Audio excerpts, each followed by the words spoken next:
frère là est en France. Le frère a refusé d'entrer dans la compromission, c'est-à-dire de se marier avec une blanche pour avoir les papiers. Il a refusé parce que Dieu a touché son cœur.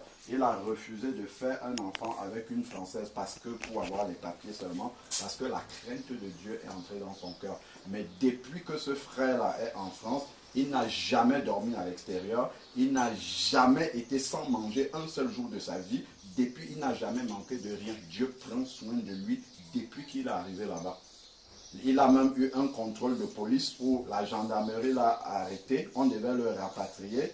Il y a un avocat que les frères ont pris rapidement. Il fallait payer 1000 € pour que l'avocat puisse envoyer une lettre au juge afin qu'on ne le rapatrie pas. En un soir, quand moi-même j'ai appris la nouvelle, j'ai appelé pour pouvoir donner une petite participation. C'était réglé déjà. Les 1000 € étaient déjà sortis en un temps record. On a donné à l'avocat. L'avocat a fait en sorte que le juge annule la décision de rapatriement. C'est vraiment pour vous dire comment Dieu est capable, quelles que soient les situations par lesquelles on passe, de pouvoir prendre quelqu'un, le mettre à part, parce qu'il a décidé de craindre Dieu dans son cœur. Et je suis sûr, ce frère-là, il est en voie de régularisation et il sera régularisé sans utiliser les moyens à gauche, à droite, parce que Dieu est entré dans sa vie et il a décidé de faire entièrement confiance à Dieu et de ne pas prendre des chemins détournés. Moi, je connais beaucoup de personnes là-bas qui ont pris des chemins détournés, mais tout ce qu'on fait ici, bah, ça se paye également. Ça se paye également. Mais si nous faisons confiance au Seigneur, je vous assure mes frères, ne voyez pas que la situation dans laquelle vous êtes obligé de faire comme ça, aller à gauche, à droite. Si le Seigneur est dans votre vie, Dieu va ouvrir les portes. Si moi-même je vous raconte par où je suis passé, comment Dieu a fait. Moi-même j'étais ici au Maroc, c'est vrai j'étais étudiant, dans des circonstances difficiles, mais la manière même dont Dieu a opéré pour que je puisse avoir le visa pour aller en France, je suis allé en avion, c'était en bus tellement je n'avais même pas d'argent. Dans la manière dont Dieu a opéré le miracle pour que je puisse me retrouver là-bas, la manière dont il a opéré pour que je puisse faire mes études sans jamais que mes parents m'envoient, même 1 €. Même 1 €, mes parents ne m'ont jamais envoyé. Mais j'ai fait mes études du début jusqu'à la fin en faisant tous les petits boulots qu'on peut faire, tous les maçons, la maçonnerie, j'ai fait les travaux en route, là, mettre le goudron, j'ai fait tout type de travaux qui existent. Il n'y a que laver les cadavres que je n'ai pas fait en Europe pour payer mes études. Et le Seigneur a pourvu point par point jusqu'à ce que je finisse mes études, obtenu mon diplôme. À la fin de mon diplôme, on dit que bon, voilà, quand tu es un étranger, pour commencer à travailler et qu'on te donne l'autorisation de travail, ils vont d'abord voir, on annonce le poste. Ils vont d'abord attendre, après la publication du poste, il faut que pendant 5 semaines, qu'un Français n'ait pas demandé le même poste. Si un Français a demandé ce poste-là, toi, Camerounais ou bien étranger, ce n'est même plus la peine. Donc, ils vont prendre forcément le Français. Ensuite, maintenant, il faut qu'ils prouvent qu'aucun Français n'a demandé ce poste-là, n'a les compétences pour faire ce qu'on a demandé là. Et en plus, toi, étranger, il faudrait que l'entreprise qui décide de te prendre paye dans les 1600 €, près de 1 million et poussière de francs CFA. Parce qu'ils ont décidé d'embaucher un étranger et non prendre un Français. Donc une entreprise, au lieu de dépenser autant d'argent, préfère prendre un Français où il ne va rien payer. Donc avec toutes ces conditions-là, et quand tu finis tes études, à la préfecture, tu ne peux plus avoir le renouvellement des papiers. On sait que tu n'es plus étudiant, tu dois rentrer au pays. Donc avec toutes ces conditions-là qu'il y avait, Dieu a pourvu que à la fin de ces études-là, j'ai fini, je n'ai pas trouvé du travail, j'ai d'abord pris une inscription. J'ai continué à faire les petits boulots, à faire la plonge, laver les assiettes, ainsi de suite, et envoyer à mes parents aussi au pays. Tout ça, c'est le Seigneur qui était en train de travailler, me montrer que malgré que tu n'as rien, je peux prendre soin de toi. Ensuite, cette période-là est passée. Ayant continué comme ça, à la fin de mes études où je n'avais pas trouvé de travail, Ensuite, je me suis retrouvé parce que j'avais pris une autre formation juste pour pouvoir avoir la carte de séjour. J'ai commencé cette formation-là parce qu'on m'avait dit qu'il y avait 5 mois de stage après la formation. Je fais les 5 mois de stage. À quelques jours de la fin du stage, je demande est-ce qu'il n'y a pas la place pour m'embaucher. On dit même comme stagiaire là, on ne peut même pas prolonger ton stage, c'est fini, il faut que tu partes. À 2 jours de la fin du stage, il y avait un autre Africain qui était là, un Béninois, qui avait commencé à travailler en travail, comment ils appellent ça, contrat à durée déterminée, là-bas. Et ce garçon-là, à 2 jours, on lui dit que, voilà, on va renouveler encore pour la 3e fois ton contrat à durée déterminée. Lui, il était français. Sur les papiers, les Béninois de nationalité, il a dit non, moi je n'accepte pas ça. Je préfère vous laisser ça et aller chercher un CDI, un contrat à durée déterminée. Les gens là lui disent que, mais comment alors tu nous laisses comme ça la veille, nous on n'a personne sous la main pour pouvoir faire ton travail et tu nous dis que tu ne veux pas renouveler. Il a dit que moi je ne veux plus continuer. Vous n'avez qu'à prendre le stagiaire qui est là. Voilà comment on m'a embauché à la fin de mes études. On m'a pris pour un petit contrat de 3 mois d'abord. En 3 mois, ils ont vu, par la grâce de Dieu, la manière dont je travaillais. C'est là et Dieu a fait un miracle parce que toute la procédure de changement de statut que je vous ai expliqué là, que lorsque tu es un étudiant étranger, pour changer de statut et passer au statut de salarié, c'est toutes les conditions. Il ne faut pas qu'il y ait de Français qui aient les mêmes compétences.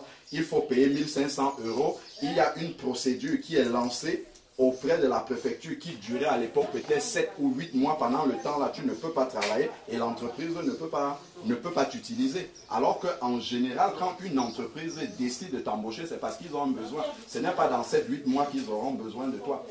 Et une fois que tu commences la démarche avec l'entreprise à un moment donné peut dire ça dure déjà trop la préfecture, la procédure à la préfecture.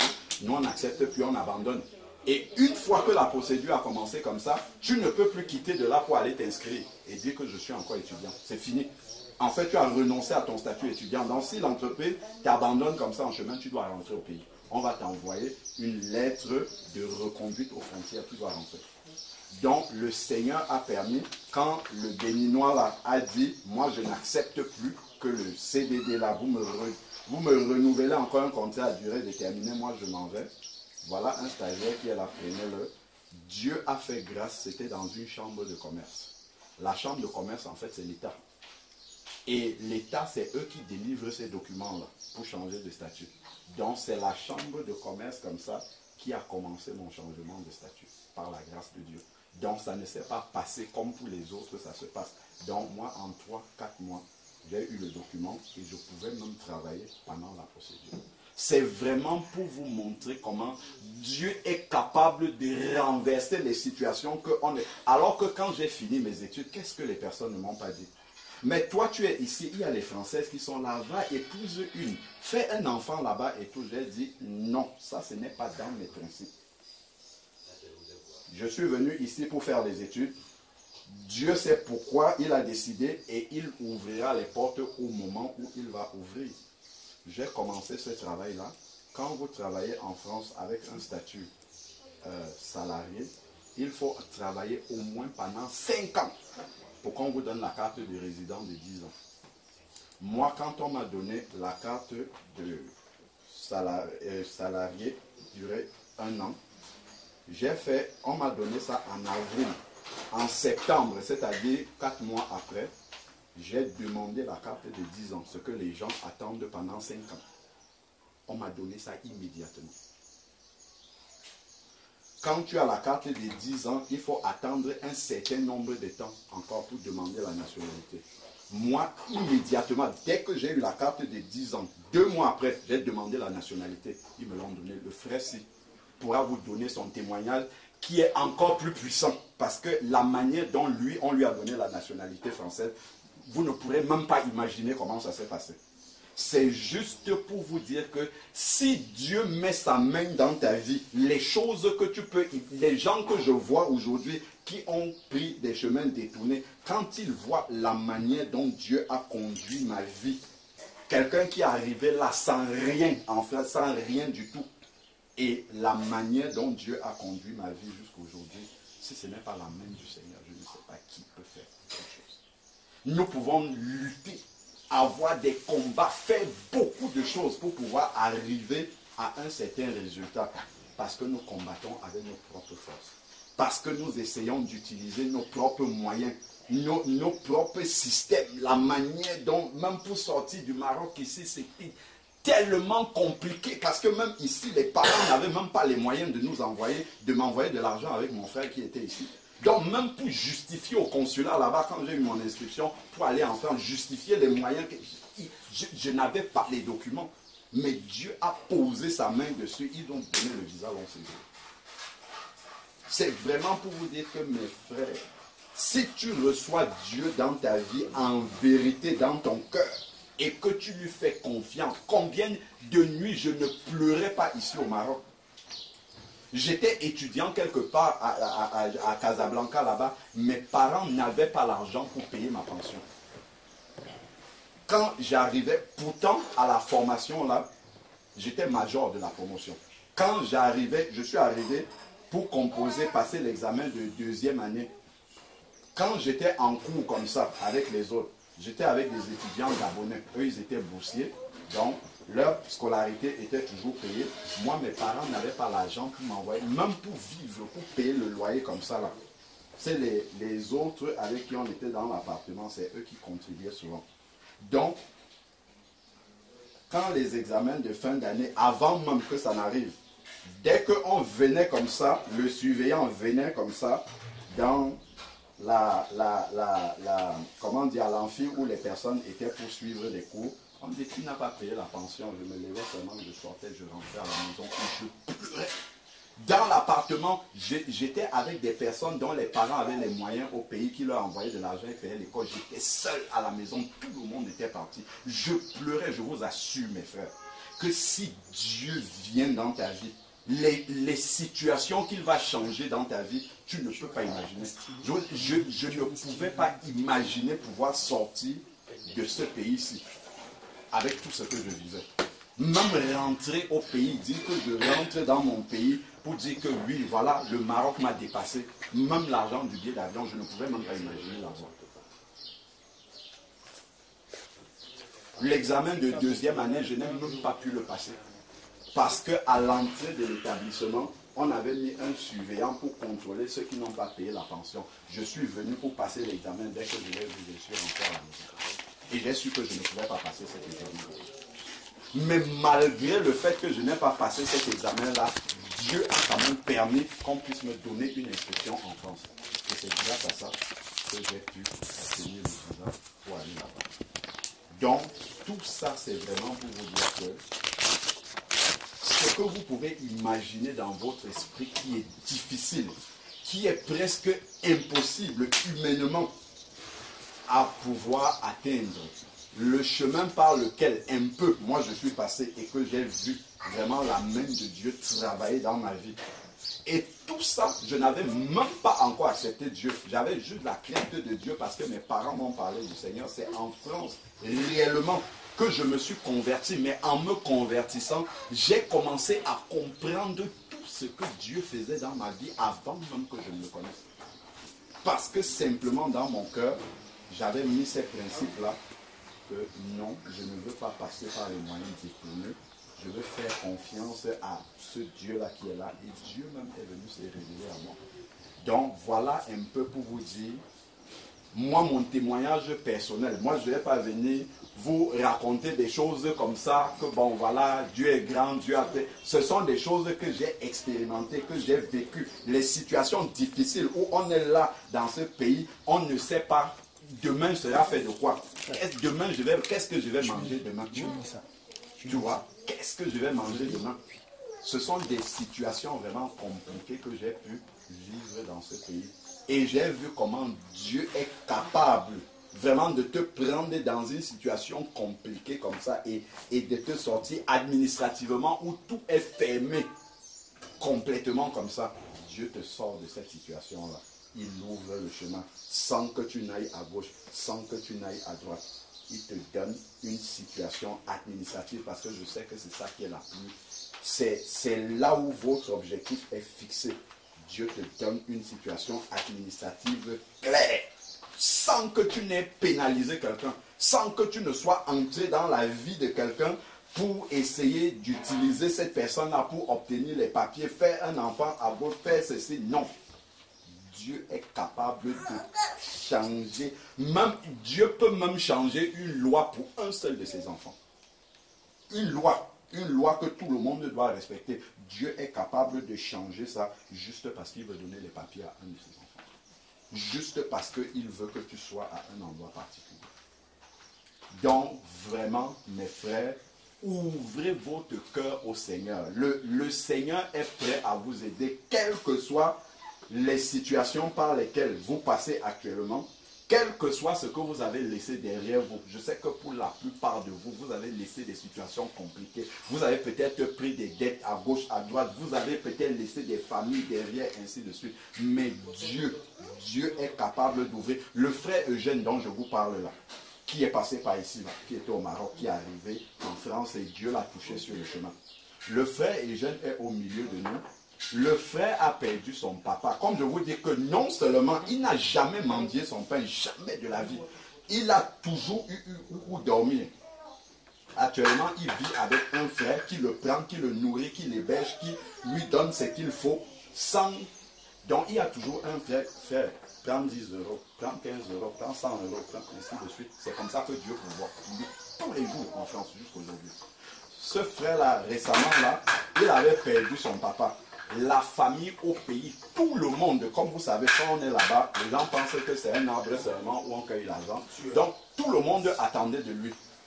Alors que les gens n'imaginent même pas la situation dans laquelle il se trouve. Mais, étant un enfant de Dieu, Dieu a pourvu. Je vous assure que chaque frère et soeur entrait comme ça. Frère, vraiment, on a appris que tu as perdu ton papa. Ça se passe même comment?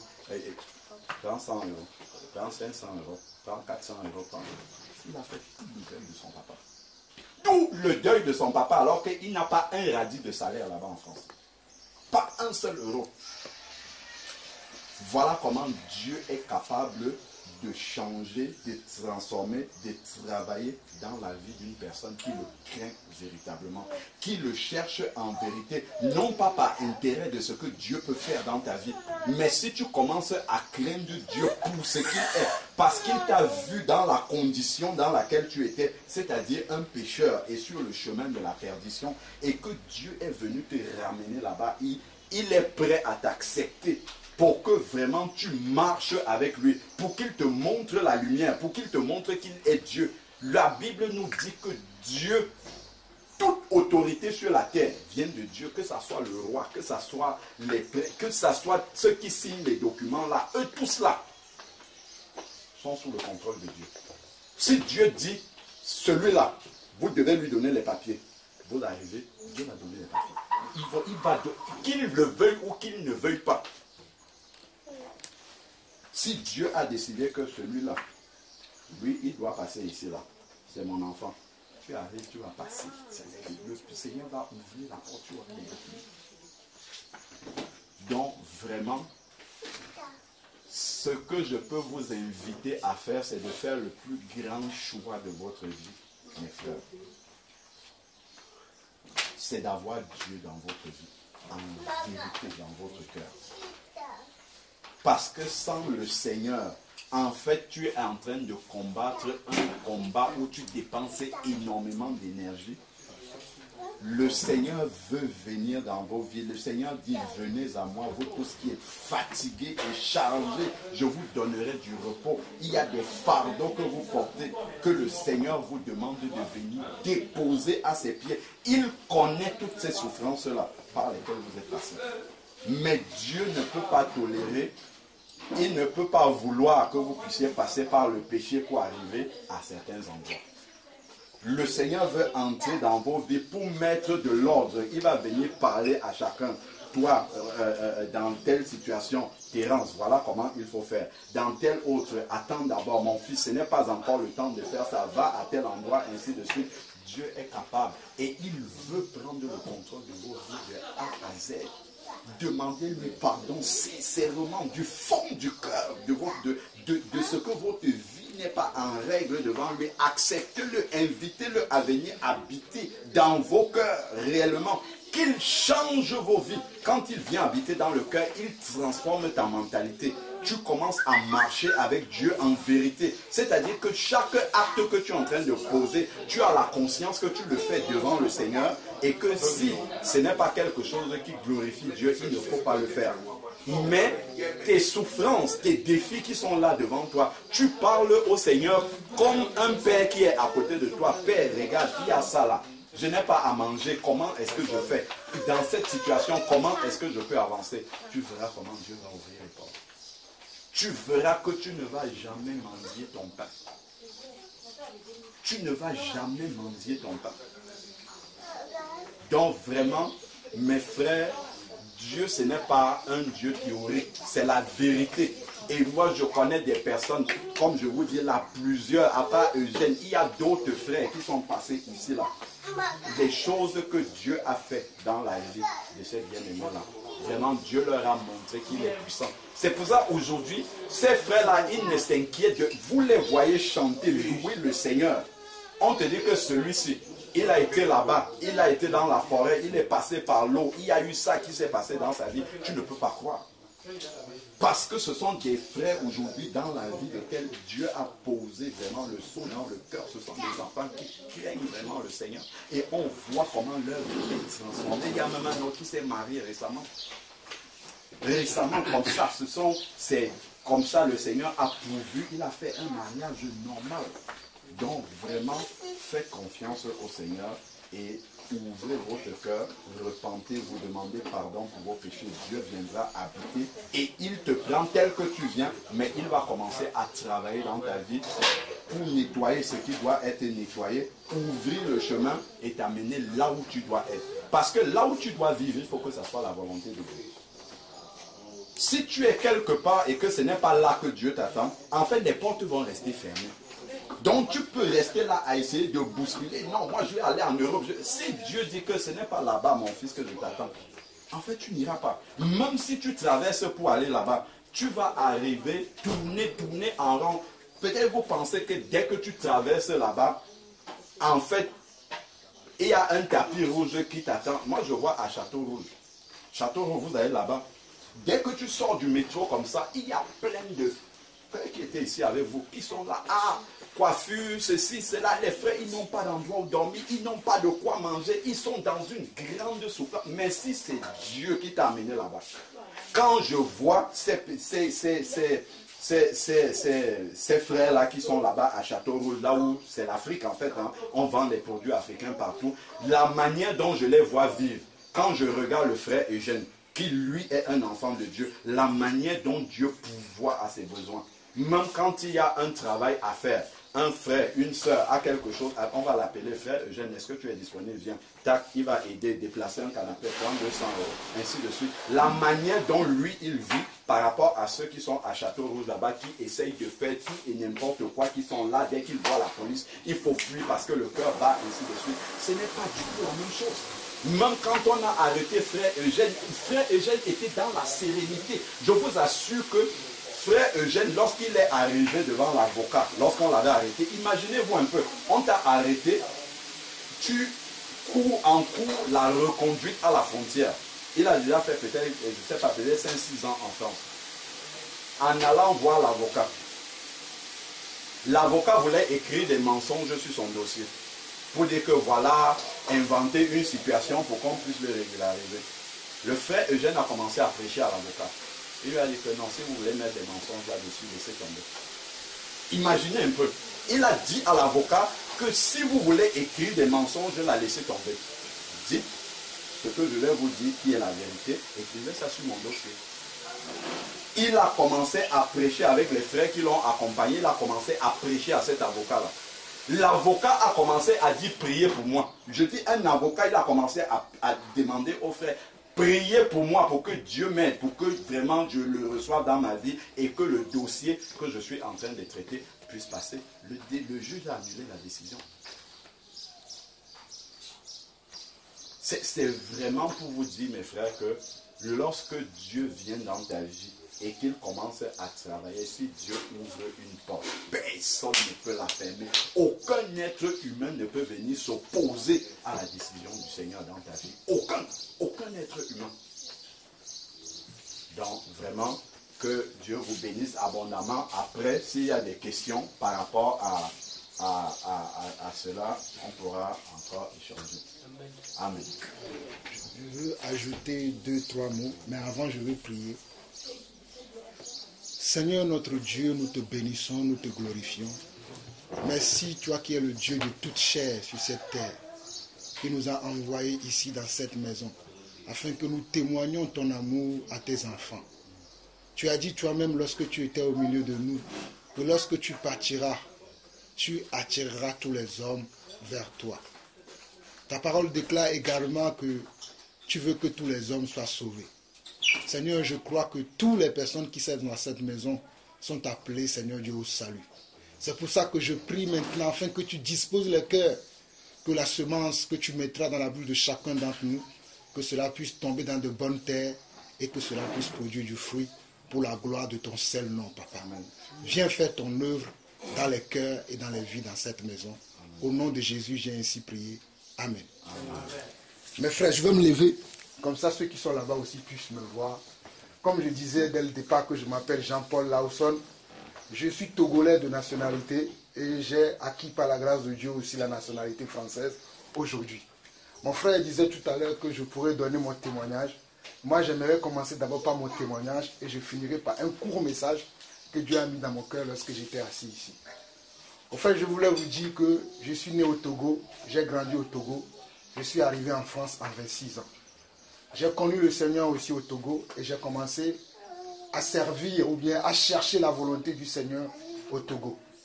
Mais je sais que beaucoup d'entre vous ici, si vous êtes là, c'est parce que dans nos pays, des fois, il y a des situations qui sont difficiles et on envisage d'aller voir ailleurs.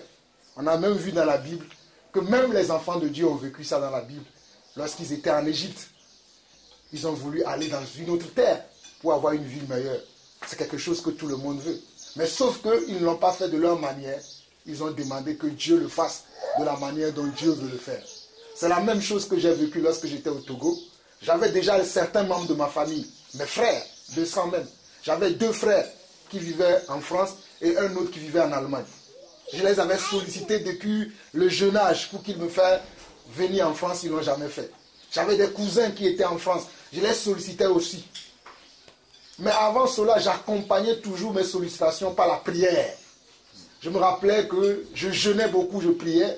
Et je disais au Seigneur que si tu me fais venir en France, et que si tu me donnes les papiers de ce pays-là, moi je vais te servir.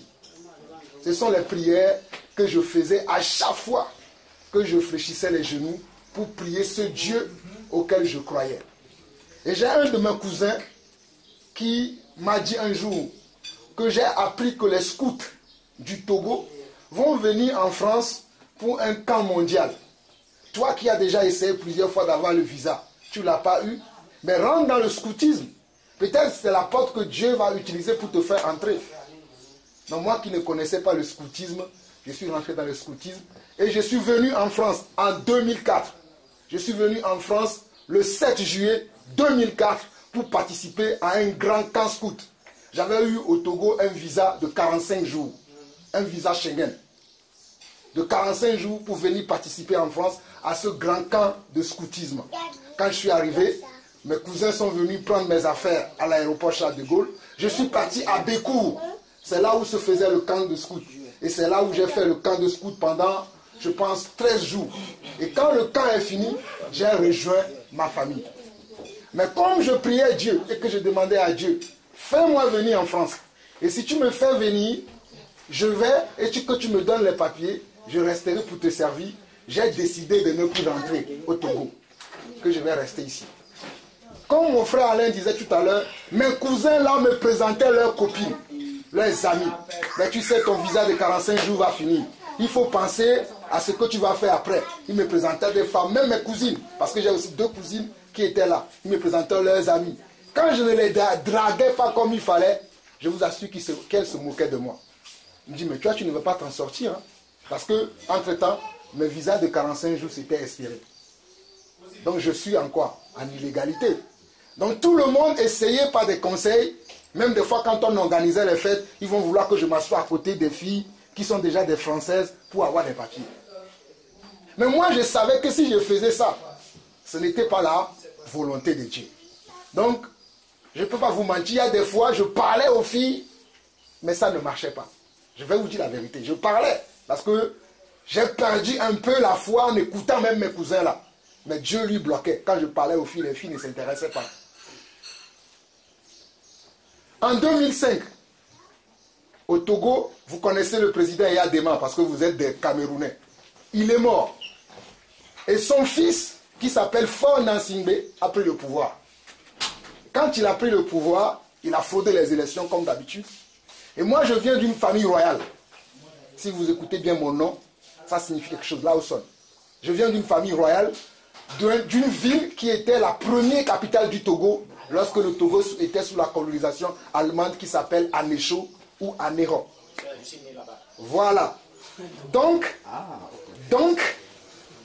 le président Faure Gnassingbé est parti là-bas, dans mon royaume là, qui s'appelle Anéro. Il a attrapé le roi, c'est notable, il les a bastonnés. C'était sorti dans la presse. Moi, je n'étais pas au courant. Un jour, je dormais. Dieu me réveille au milieu de la nuit.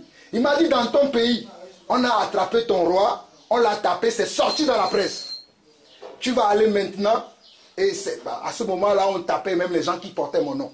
Il m'a dit, avec cette histoire-là, tu vas aller demander aux Français que dans mon pays, les gens qui portent mon nom sont attaqués. Voici, c'est même sorti la preuve. On a même tapé le roi. Donc, est-ce que vous pouvez me donner le statut d'asile? C'est ce que j'ai fait littéralement. Je vous dis, cela m'a été dit par un rêve. Quand je me suis réveillé, j'ai parlé de ça à mes cousins. Ils m'ont dit, mais toi, tu es malade. Tu es venu ici avec un visa. Tu vas aller dire ça. Ils vont dire, mais comment tu as fait pour venir tout ici? Ici et après, tu nous parles de cette histoire. J'ai dit, c'est ce que Dieu m'a dit. Moi, je vais aller dire, si ça marche, tant mieux. Si ça ne marche pas, c'est ce que Dieu m'a dit. Mes frères, j'ai demandé l'asile le 12 juin 2005. Pourquoi je connais cette date-là par cœur? Parce que ce sont l'historique de ma vie. J'ai demandé l'asile 12 juin 2005. Alors que quand tu demandes l'asile en France, déjà avant même qu'on accepte ton dossier, à l'époque, aujourd'hui ça a beaucoup changé. En 2005, il fallait attendre même 4 mois déjà pour qu'on dise ton dossier est enregistré, on te donne un numéro. Mes frères, les histoires là que j'ai rencontrées à ma famille, que ma famille m'a ri au nez, j'ai demandé l'asile le 12 juin 2005, le 5 août, qui est le lendemain de mon anniversaire, parce que je suis né le 4 août 78 à 16h10. Le 5 août 2005, je reçois un courrier par lettre recommandée. À l'époque, j'habitais à Paris-Vieille-Poste, là où on a garé ma voiture avant de venir ici. J'habitais chez mon cousin là-bas. J'ai reçu une lettre recommandée, ils sont passés à la maison, mais je n'étais pas là. Je suis parti j'ai pris l'accusé de réception, je suis parti à la poste pour prendre le courrier. Je viens, je vois le courrier c'est le courrier de l'OFRA, Office français des apatrides, des réfugiés des apatrides. Donc, quand j'ai vu ça, je me dis, ah peut-être c'est l'enregistrement de mon dossier. Je m'attendais juste à recevoir l'enregistrement de mon dossier. Je prends le courrier, moi je suis quelqu'un, j'aime lire tout de suite. J'ouvre le courrier à la poste. Je vois monsieur Laté Jean-Paul Lawson. Le statut de réfugié vous est accordé. Dans la poste. Je vous dis, dans la poste. J'ai élevé mes mains vers le ciel. J'ai dit, Seigneur, merci. Ta parole est la vérité. Tu m'as parlé, j'ai obéi. Voici aujourd'hui, tu me délivres. Les gens me regardaient bizarrement dans cette poste-là. Mais moi seul savais quelle était ma vie. Je suis rentré à la maison, j'ai montré ça à mon cousin. Il m'a dit, waouh, c'est vraiment Dieu qui t'a parlé. Vous comprenez ce que je suis en train de dire? Après ça là, parce que pendant tout ce temps là, je travaillais comme mon frère disait. Moi, le premier travail que j'ai fait en France, c'est les travaux de bâtiment. Parce que mon cousin qui m'a fait venir en France, il était plombier. Il avait son entreprise. Je travaillais chez lui, des fois il m'amenait sur son chantier. Il me payait des fois 30 € par jour, 50 €. Des fois, je distribuais les prospectus dans les boîtes aux lettres. Parce que moi, j'ai arrêté l'école en classe de 4e au Togo. 4e au Togo. à cause de la situation difficile dans laquelle je vivais. Mais quand j'ai eu mes papiers, je me suis dit, je ne veux plus travailler pour tous ces gens-là. Tous ces gens qui t'emploient, ils te payent de 20 euros par jour, 30 euros par jour. Je ne veux plus le faire. J'ai maintenant les papiers du pays. Comme j'ai dit à Dieu, si tu me donnes un papier, je vais te servir. Donne-moi aussi un travail qui va me permettre de te servir. Mais Dieu m'a envoyé à l'école biblique. J'ai fait une école biblique. Pendant que je faisais l'école biblique, en temps, j'ai trouvé des travaux. Je travaillais 3 mois par-ci, 4 mois par-là, 5 mois par-ci. À l'époque, quand tu reçois le statut de réfugié, on te donne un cadre de séjour de 3 mois. Après, on te donne 10 ans.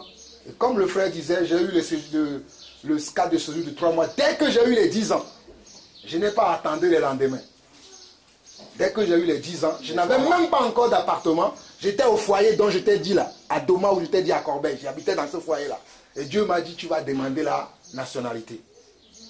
Mes cousins m'ont encore dit, non, nous on est ici, on travaille, on n'a pas encore la nationalité. Toi tu viens même d'avoir les papiers, tu vas demander la nationalité. On ne te donnera pas. On te dira, est-ce que tu es un CDI? Est-ce que tu as cumulé beaucoup de bulletins de salaire?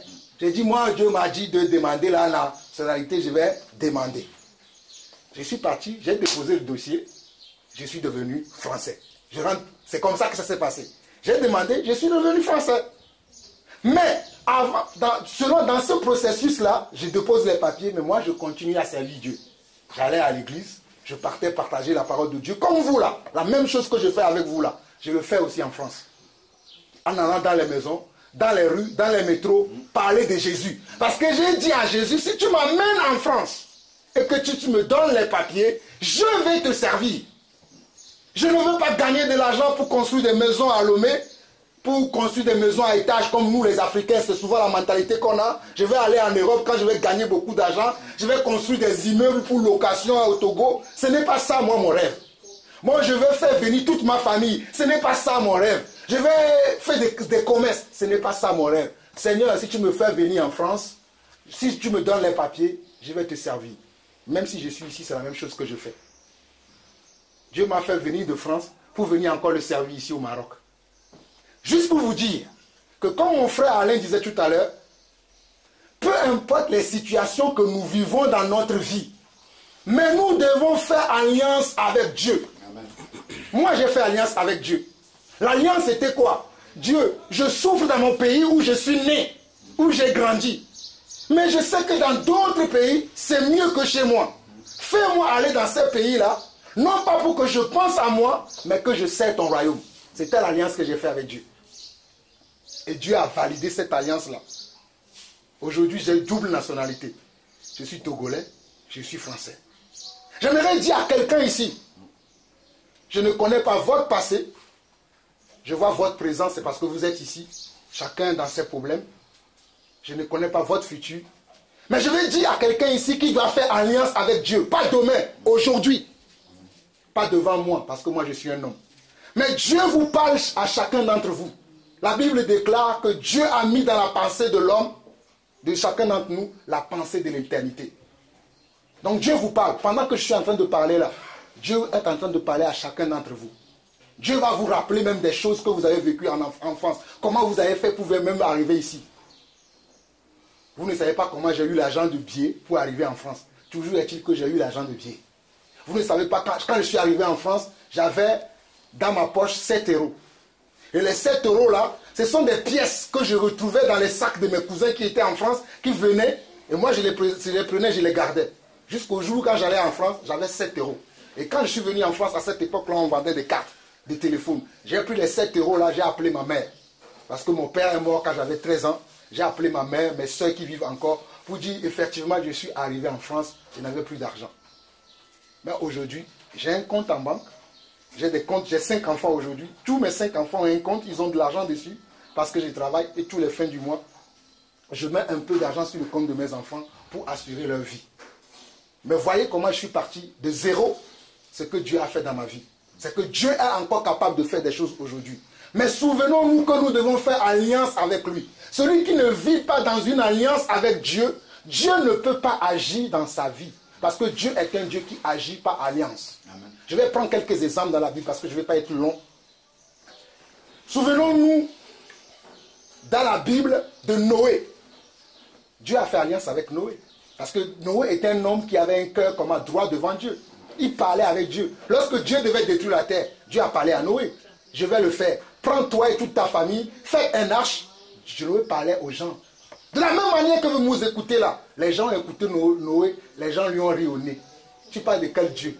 Y a-t-il ce Dieu-là, nous souffrons comme ça? Va faire ton arche. Ça ne nous intéresse pas. Vous et moi, nous connaissons la suite. Ce que Noé a dit, c'est arrivé. Je prends un autre cas. Abraham était dans la maison de son père. Il vivait bien dans cette maison-là. Mais un jour, Dieu lui a dit, quitte la maison de ton père et je t'emmènerai dans un pays. Dieu ne lui a pas montré exactement le pays là. Mais Dieu lui a dit, quitte la maison de ton père. Abraham a fait quoi? Il a cru à la parole de Dieu. Il a quitté la maison de son père. Vous et moi, nous connaissons la suite, comment Dieu l'a béni. Je prends Joseph. Vous savez comment Joseph est passé par des troubles venant de ses propres frères. Chacun d'entre nous, aujourd'hui, nous sommes ici. Surtout pour vous qui êtes ici. C'est parce que vos frères qui sont dans vos pays respectifs ne gèrent pas bien le pays. C'est pour ça que vous êtes sortis. Comme la souris qui vit dans la brousse. Lorsqu'on met le feu dans la brousse, la souris sort de sa tanière ou de son trou pour aller chercher refuge ailleurs.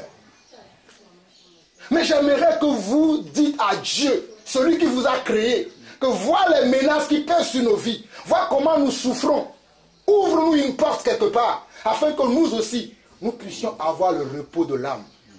C'est pour ça que je vous ai donné mon témoignage, pour que vous sachiez que si Dieu peut faire ça dans la vie de Jean-Paul, il peut le faire aussi dans votre vie. Mais je ne sais pas quand, ni l'heure, ni comment. Certains d'entre vous, peut-être, ce n'est pas ici. Vous devez retourner là d'où vous venez. Certains d'entre vous, c'est ici. Certains d'entre vous, peut-être, c'est en Europe. Mais il n'y a que Dieu seul qui sait. Mais il vous faut, comme le frère l'a dit, vous réconcilier avec Dieu et faire alliance avec lui. Parce que chacun d'entre nous, nous menons nos vies comme avant, comme moi avant, je menais ma vie. J'ai vu tout à l'heure un frère ici avec une cigarette. Quand j'étais au Togo, je volais l'argent de ma mère pour aller en boîte. J'achetais les paquets de cigarettes qui s'appelaient Gitane. Avec les paquets de chewing-gum Hollywood, vous qui avez vécu en Afrique. Et c'est comme ça que j'allais dans les boîtes de nuit. Je draguais aussi les petites filles, je sortais avec eux. Avant de recevoir Christ dans mon cœur, j'avais arrêté tout ça. Mais je veux vous dire que je suis passé par là. Fumer les boîtes de nuit, fumer la cigarette, fumer même la drogue. Par les amis, j'ai fait ça. Juste pour que vous sachiez qui je suis. Mais aujourd'hui, je ne fume plus. Je ne drague plus les filles de gauche à droite. Je suis marié. Ça fait 11 ans maintenant et je suis fidèle à cette femme-là. Depuis que je suis marié 11 ans, je n'ai jamais touché les slips d'une autre femme. 11 ans. Amen. Et je veux que ça continue jusqu'à la fin de ma vie. Mais je veux juste vous dire, là où je vais finir, que vous devez faire alliance avec Dieu. Parce qu'on ne peut pas vivre, si on veut voir Dieu agir dans notre vie, vivre en dehors de sa volonté. Nous pouvons des fois avoir des problèmes de la vie qui font que nous sortons parce que nous voulons trouver une meilleure vie ailleurs. Mais toujours est-il qu'il faut le faire en invitant Dieu pour que Dieu vienne nous aider. C'est pour ça que j'ai pris le cas de toutes ces personnes. Et surveillez beaucoup le cas de Joseph. Joseph qui, malgré lui, ses frères vont vouloir le tuer. Mais finalement, ils ne vont pas le tuer, ils vont le jeter dans un puits. Et puis du puits, ils vont le vendre à un autre homme. Je veux vous dire par là que ce sont nos chefs d'État africains qui ont vendu nos âmes. C'est pour ça que nous errons beaucoup, nous les Africains. Nos chefs d'État, s'ils conduisaient le pays comme cela se doit, nous serions restés chez nous. Mais c'est eux qui ont volé notre destin. Comme les frères de Joseph ont voulu voler aussi son destin. Mais Dieu n'a pas oublié Joseph. Ça a été difficile. Je dirais même très difficile. Mais toujours est-il que Dieu était avec Joseph. Et Dieu a restauré la vie de Joseph. Pour vous qui connaissez un peu la parole, vous savez comment Joseph a fini. Pourquoi Joseph a fini heureux comme ça? Parce que malgré toutes ces épreuves-là, il ne s'est pas éloigné de Dieu. Et il n'a pas cherché le chemin de la facilité, le chemin du péché. Souvenez-vous que dans l'histoire de Joseph, lorsqu'il a été vendu, il s'est retrouvé dans la maison d'un homme qui s'appelait Potiphar. Et la femme de Potiphar était amoureuse de lui. Et il voulait que Joseph couche avec lui. C'est comme vous qui êtes aujourd'hui au Maroc. La femme du roi de Maroc, je ne sais pas comment il s'appelle, c'est Hassan II, je ne sais plus si je me souviens son bon.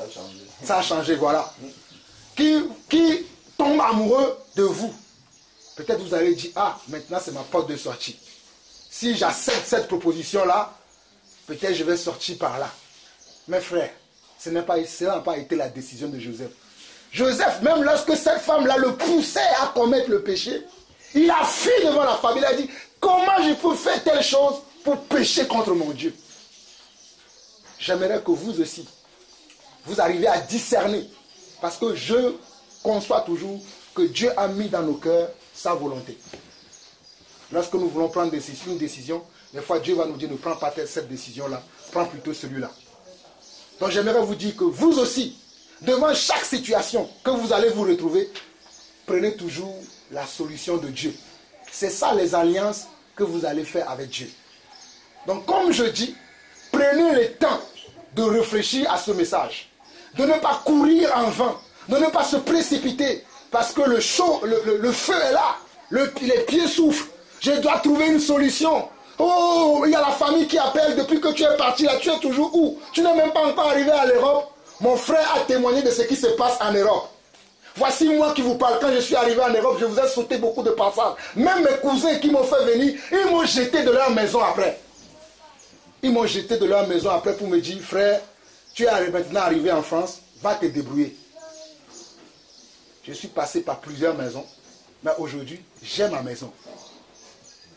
Où Dieu permet qu'à chaque fin du mois, je puisse payer mon loyer.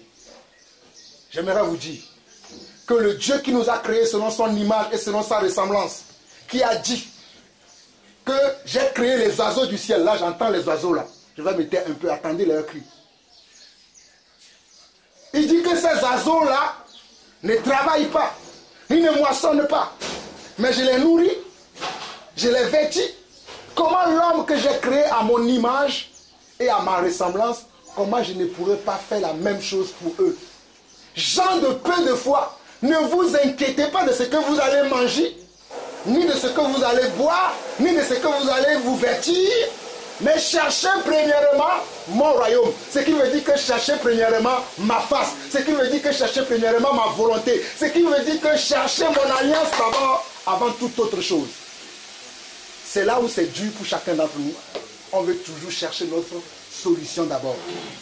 J'aimerais dire à quelqu'un qui prenne mon témoignage pour se dire que ce que Dieu a fait dans la vie de Jean-Paul, il peut aussi le faire dans ma vie. Seigneur, je regrette de ne pas t'avoir consulté avant de quitter mon pays. Mais aujourd'hui, j'ai entendu ta parole. Je demande pardon pour le temps où j'ai été éloigné de toi, loin de toi, faisant toujours ce que moi je ressentais dans mon cœur. Aujourd'hui, je veux que tu me parles. Je veux que tu me diriges. Je veux que tu me dises dans quelle direction je dois aller. Même si je dois retourner en arrière, je suis prêt à le faire parce que j'ai confiance que tu vas faire quelque chose de ma vie. Moi qui vous parle, j'ai un cousin à moi qui est premièrement venu en Allemagne une première fois. On l'a déporté. Il est revenu une deuxième fois. On l'a déporté encore. Une troisième fois, on l'a déporté. Il n'a plus pu revenir jusqu'à maintenant. Mon cousin à moi. C'est mon cousin dont je parle. Quand mon père était décédé, c'est son père qui a pris la relève pendant un moment pour me mettre à l'école. Son grand frère en Allemagne, son petit frère en France. Mais lui, il est venu plusieurs fois. La première fois, il était venu avec le papier de son frère. On l'a arrêté, on l'a retourné en Afrique. Il a fait encore des magouilles. Il est revenu encore avec les papiers de quelqu'un d'autre. On l'a attrapé encore, il est retourné en Afrique. La troisième fois, il est venu encore, on l'a retourné encore. Et là, il est resté définitivement. Pour vous dire que même arriver en Europe, ce n'est pas ça la fin de notre vie. Si Dieu ne te veut pas en Europe, tu peux même arriver en Europe, mais Dieu te refoulera au point de départ. Ce n'est pas que je suis en train de décourager quelqu'un, parce que je ne connais pas votre vie. Si je vous dis que je vous connais, je vous mens. Mais Dieu, qui m'a mis cette volonté de venir vous parler, connaît chacune de vos vies. Il connaît chaque projet qu'il a pour vous. Et c'est là où je vais finir. Réconciliez-vous avec Dieu. Demandez-lui qu'il fasse sa volonté dans votre vie. Ne cherchez plus à faire les choses selon vous. Que les hommes ne vous mentent pas. Les hommes vont vouloir vous dire, c'est ici, c'est ici, c'est ici, c'est ici. N'écoutez pas. Cherchez Dieu véritablement dans votre vie. Et Dieu vous montrera le chemin qu'il a tracé pour vous. En tout cas, merci pour votre écoute attentive que vous avez eu pour m'écouter. Là où je vais finir, je vais prier encore pour vous. Pour que Dieu lui-même vous aide. Parce que moi, je ne peux pas vous aider. L'aide que je peux vous apporter, c'est de vous parler de Dieu et c'est de prier pour vous. Je crois que nous aurons aussi un geste à faire après, que Dieu a mis dans notre cœur pour vous aider dans les besoins quotidiens que vous avez ici dans cette maison. Mais je vais prier pour vous. Que Dieu puisse vous aider à traverser ce moment-là que vous passez. Si vous êtes prêts pour cette prière, ouvrez simplement votre cœur. Dieu va vous soutenir. Seigneur mon Dieu, lorsque tu étais sur terre, tu allais de maison en maison, de village en village, de ville en ville, et tu prêchais la bonne nouvelle à toute la création. Seigneur, lorsque tu as ouvert cette porte pour nous ici, à Fès au Maroc, nous avons cru à toi. Nous sommes venus. Et Seigneur Dieu, depuis que nous sommes arrivés vendredi, tu nous fais vivre des expériences auxquelles nous-mêmes nous ne nous attendions pas. Seigneur, tu nous as fait encore arriver dans cette maison pour voir tes enfants qui sont ici. Seigneur, je vois des jeunes, des adultes, même des enfants ici. Oh Père, s'il te plaît, ouvre les écluses des cieux, Papa, afin que la bénédiction dont tu parles dans ta parole, que chacun dans cette maison, que chacune dans cette maison puisse obtenir cette bénédiction-là. Cette bénédiction vient d'abord par la foi. Je prie pour que les foi qui ont été détruites, les foi, Seigneur Dieu, qui ont été vraiment complètement abasourdies, qu'aujourd'hui, Papa, que ces foi soient restaurées, Papa, afin que tous ces hommes qui sont ici, qui au son de ma voix, entendent ta voix, non pas la voix de Jean-Paul Lawson, puissent écouter ta voix aujourd'hui et rentrer en alliance avec toi. Amen. Père, tu as déclaré dans Jean chapitre 20 que à tous ceux que nous pardonnerons le péché, il leur sera pardonné au ciel. Amen. Seigneur, en tant que ton serviteur, ton nom est invoqué sur ma vie. Je prie pour toutes ces personnes-là, tous ceux qui ont péché contre toi. Amen. Seigneur, pardonne les péchés. Amen. Pardonne leurs péchés. Amen. Sois favorable, Seigneur Dieu. Amen. Efface toutes les iniquités qui sont dans leur vie. Montre-leur maintenant comment ils doivent te suivre. Amen. Seigneur, restaure les vies. Qu'ils pensent, Seigneur Dieu, au sacrifice que tu as fait à la croix pour chacun d'entre eux. Afin que nous ne vivions plus dans le péché, mais que nous refusions le péché et que nous cherchions ta volonté. Seigneur, toi-même, fais cela dans leur vie. Car nul ne peut venir à toi si toi-même tu ne les attires. Seigneur, attire tous ces hommes-là à toi aujourd'hui. Et qu'au travers de ce message que tu as mis dans mon cœur, que tu puisses restaurer des vies, que tu puisses consoler, que tu puisses apaiser. Et surtout, Seigneur Dieu, que ces hommes-là puissent suivre ta volonté. Oh Papa, s'il te plaît, regarde ici. Il y a des enfants, il y a des jeunes, il y a aussi des adultes. J'ai vu même des personnes ici avec des cheveux blancs, Papa. Oh mon Seigneur, mon Dieu. Agis en faveur de ce peuple. Agis en faveur de ces hommes, Papa. Restaure des vies, Seigneur Dieu. Pardonne des péchés, Papa. Même les péchés des ancêtres, des arrière-parents, des arrière-arrière-parents, qui font qu'aujourd'hui, certains d'entre nous, nous vivons des choses que nous ne comprenons pas. Parce que des sangs des innocents ont été versés, Seigneur Dieu, sur nos territoires, dans les pays que nous avons quittés. Seigneur, aujourd'hui, je demande pardon pour tout cela. Pour tous les sangs des innocents que nos ancêtres, nos parents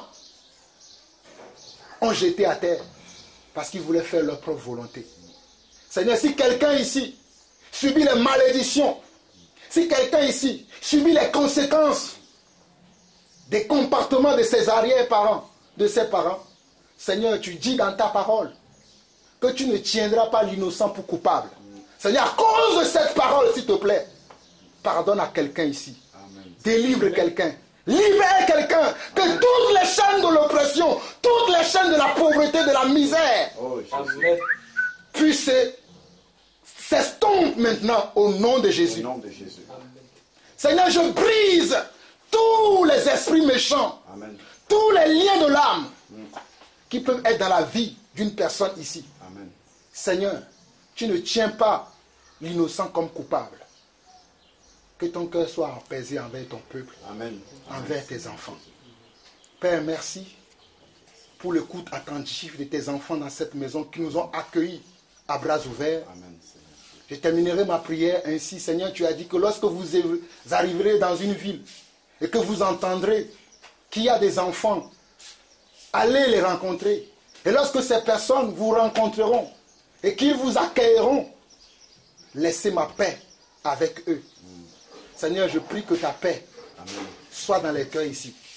S'il n'y avait pas la paix avant, s'il n'y avait pas l'assurance, s'il n'y avait pas la foi, Seigneur, qu'aujourd'hui, que la foi soit, que l'assurance soit, que la paix soit, au nom de Jésus-Christ. Que toute la gloire, la louange et les honneurs que soit à toi seul, des siècles des siècles. Amen. Amen. Soyez bénis. J'en ai fini. Merci. Merci beaucoup. Moi, c'est Abba Moussa. Oui. Je suis guinéen Amen. de nationalité. Fait comme disait dans le livre de Jean, Jean 1, verset 1, au commencement était la parole était Dieu et Dieu était la parole. Fait, je tiens à vous remercier par rapport à votre prestation parce que ça nous va droit au cœur, parce que chacun de nous vraiment conçoit votre prestation de sa façon et concevoir aussi de sa façon. Bon, j'aimerais vous poser juste une question par rapport à ça, parce que moi aussi je suis chrétien, malgré que je ne vais pas à l'église, j'ai une Bible que je lis à la maison chaque soir. Amen. En fait, j'aimerais juste savoir quel est votre objectif, parce qu'en ce moment, tout ce que je comprends, c'est... Bon, vous explicitez ici votre passé et vous faites le témoignage. Parce que chacun de nous, ici, bon, c'est pas forcément que chacun de nous ait la foi ou bien va droit au but. Est-ce que vous voyez? Parce que moi, en ce moment, je cherche la foi. C'est-à-dire en Jésus-Christ. Parce que je n'ai pas la foi, malgré que je lis la Bible, mais je ne respecte pas les vocations qui sont incluses ou bien impliquées dans la Bible. Vous voyez? Donc moi, j'aimerais juste savoir quel est votre objectif vis-à-vis de nous, ou bien vis-à-vis de votre prestation, parce que vous êtes en train de faire un témoignage, mais moi, je ne comprends pas quel est votre but. Voilà, c'est ce que je veux savoir. Je vous pose cette question pour comprendre. Si c'est pour nous évangéliser, ou bien si c'est pour nous faire savoir, ou bien pour nous faire croire, c'est-à-dire à la voix du Christ. Moi, je suis un croyant, je crois quand même. Oui, malgré que je fais des conneries. Bon, lui n'est pas fait. Oui, mais moi, j'inculque en moi que j'ai une croyance quand même. Et je dois croire. Donc moi, c'est un peu ça que je vous pose. Parce que moi, je vais répondre. Oui, ça dit, pour répondre, moi, je vais répondre. Moi, je suis avec toi ici au Maroc. J'ai fait presque pas plus de 23 ans ici au Maroc. Je fais presque plus de 23 ans ici au Maroc. C'est-à-dire, c'est cet amour-là de Dieu. Parce que quand Dieu te sauve, Dieu te fait comprendre aussi, il ne veut pas seulement te sauver, mais Dieu veut sauver tout le monde. C'est-à-dire, ça fait partie de nos prières. Donc vous faites partie de nos prières. Bien que physiquement, on ne connaît pas tout le monde, mais ces quartiers, les habitants de ces quartiers, vous faites partie de nos prières.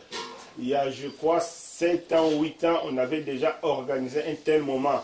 Mais c'était de l'autre côté là-bas. Peut-être tout le monde là est déjà parti. Je sais pas, toi tu étais là? C'était de l'autre côté là-bas. C'est-à-dire, à chaque fois, on organise. Pourquoi? Parce que c'est Dieu.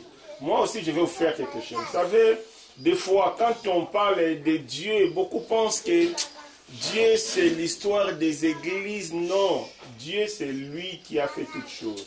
Moi, l'expérience que j'ai, ce n'est pas... Moi, je ne vous dis pas, venir à Dieu pour aller en Europe, ça serait faux.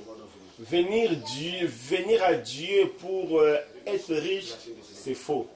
Mais venir à Dieu, parce que Dieu a un plan pour vous, ça c'est vrai. Dieu sait quel est le plan. Moi, j'ai croisé des personnes qui ont fait les pieds, du Congo, ils ont fait les pieds, Algérie, j'ai vu des gens qui ont fait les pieds, qui habitaient avec nous, surtout un frère. Il ne venait même pas à l'église parce qu'il n'avait qu'un seul paire de sandales, une seule paire de sandales, un seul pantalon, un seul manteau. Il dit, je ne pouvais pas venir à l'église. On l'a quand même encouragé et pourtant, il priait aussi. Donc il était même pasteur là où il était, mais il a pris les chemins qui ne glorifient pas Dieu aussi, il est venu ici. Mais on a dit que non, au lieu de rester comme ça, venez quand même à l'église. En commençant à prier, Dieu a quand même ouvert une porte. Bon, peut-être que j'avais fait aussi l'erreur de l'amener chez moi, je ne sais pas si c'est l'erreur ou quoi. Il est venu aussi chez moi, les jours de mon mariage. Il a croisé ma petite sœur. Aujourd'hui, il s'est marié avec ma petite sœur. Elle qui est venue les pieds hauts, aujourd'hui, il est belge.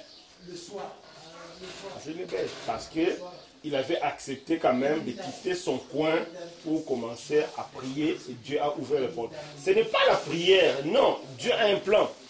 Et le plan de Dieu, la manière dans laquelle Dieu va se manifester, personne ne sait. Mais tout ce que je sais, pour que Dieu manifeste son plan, il faut que tu t'attaches à lui.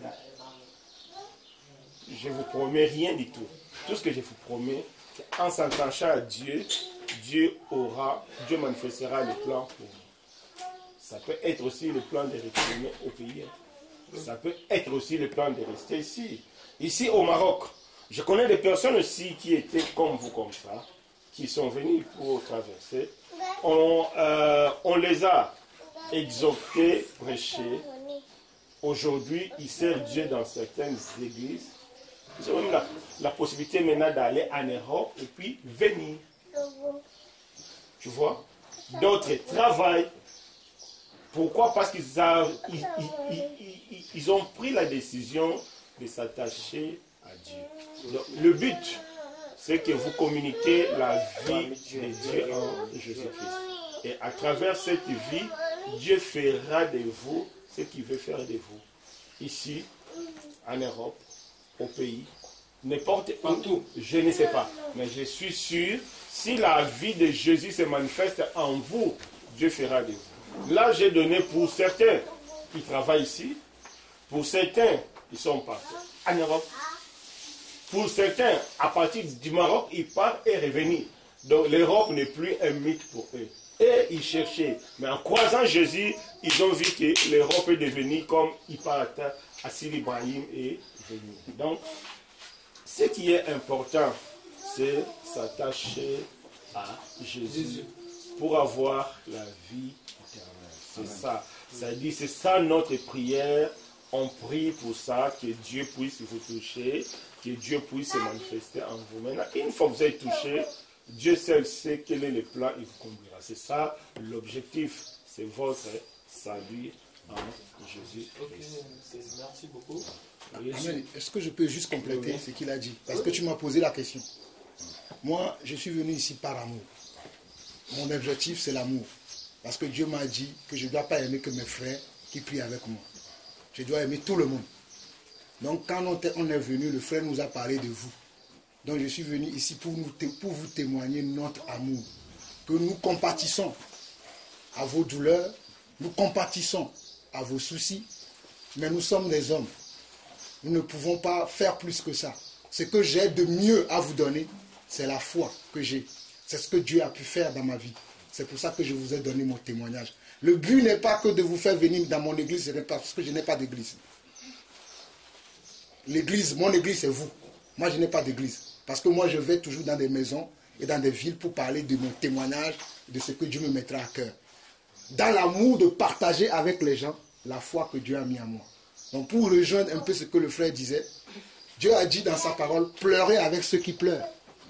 Et soyez en joie avec ceux qui sont dans la joie. Vous êtes en train de pleurer, je suis venu pleurer avec vous. Que Dieu vous bénisse. Amen. Amen.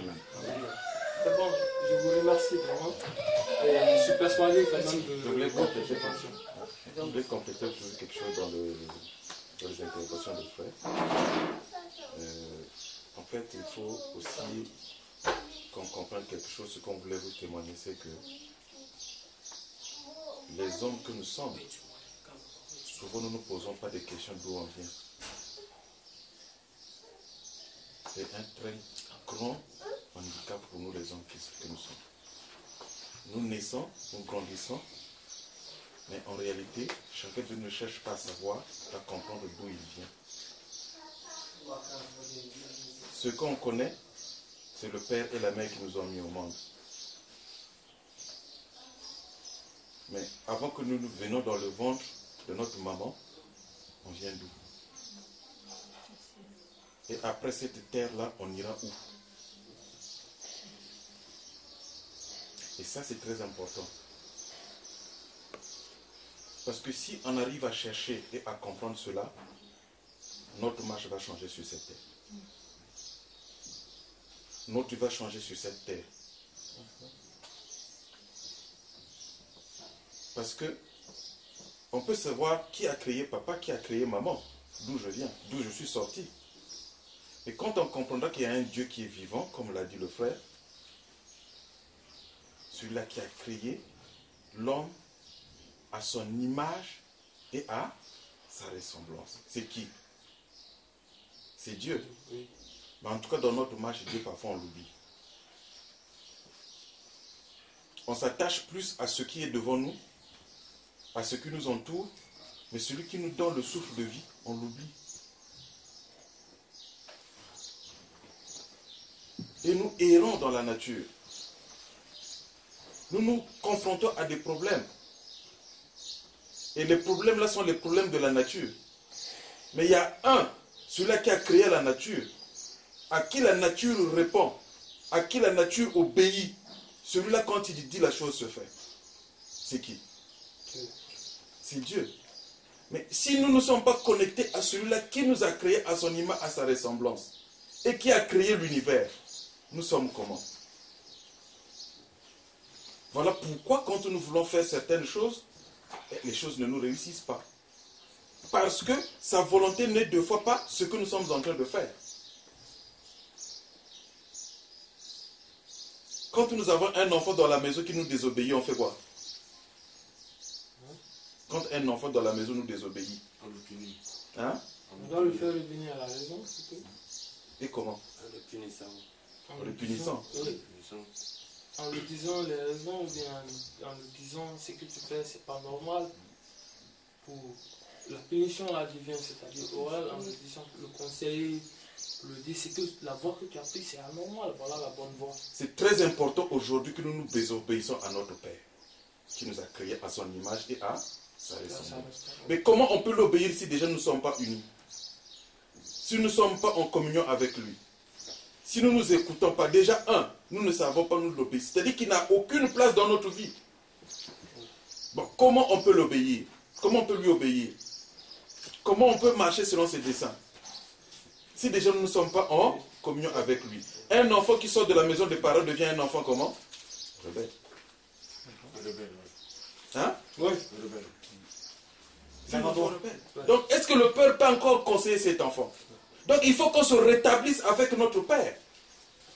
Il faut qu'on renoue notre alliance avec celui qui nous a créés à son image, à sa ressemblance. Aujourd'hui, nous vivons selon notre propre dessein. Et quand nous nous confrontons à des problèmes, nous pleurons. Et il y en a même parfois, des fois, on en veut à Dieu. Dire, Dieu, tu m'as abandonné, mais Dieu t'abandonne. Est-ce que moi, je suis en communion avec lui? Est-ce que je suis dans la maison de mon Père? Est-ce que je fais la volonté de mon Père? Est-ce que j'obéis à mon Père?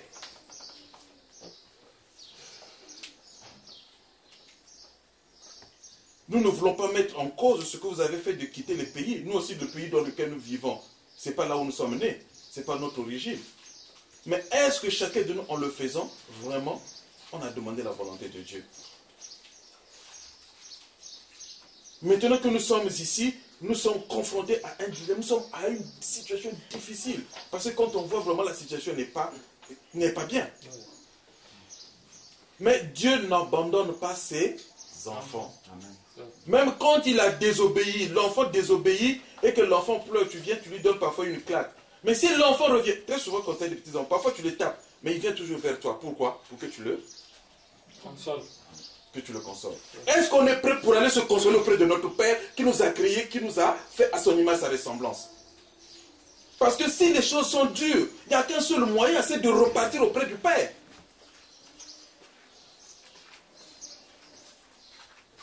Mais est-ce que nous sommes conscients en ce moment que ce Père-là est capable de changer notre vie? Ce Père-là est capable de nous emmener dans une situation qui est aussi meilleure que lui, il veut. Dieu ne veut pas les difficultés que nous traversons. Ce n'est pas possible, mes frères.